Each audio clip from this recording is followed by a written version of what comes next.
prachtige jestkleuren hier achter mij. Maar ik moet zeggen dat na het droege waar van juster en de aanroende nacht de meeste blijven al van de BMA binnen. Dus past het weer bij november. En het waar van Joet past het net bij november, want het weer te mild.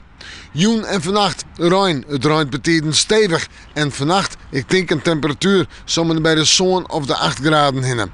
En vierdens een matige en vrij krachtige wind wat aanhellend uit westelijke richting, letter noordwest. En dan in het waardgebied krachtig, krijgt 4 6, misschien bij vlagen al wel krijgt zon.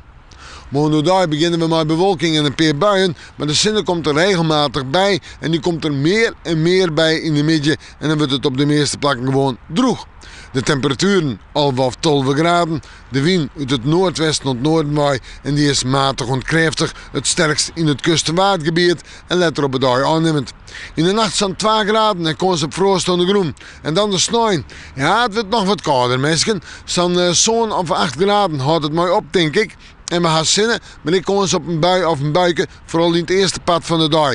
En de wind uit het noorden, noordoosten waait en die is zwak of matig, letter misschien wel vrij krachtig. En dan, naar het fruitzog, manje, een koude dag, hè, na een nacht met temperaturen om bij het vriespunt van sneeuw op manje en zwieren groenfrost, wordt het manje net volle warmer als 6 graden, letter op de dag al rein.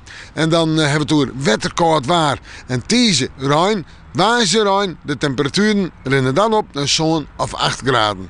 We moeten morgen maar weer even in het waarschuwen.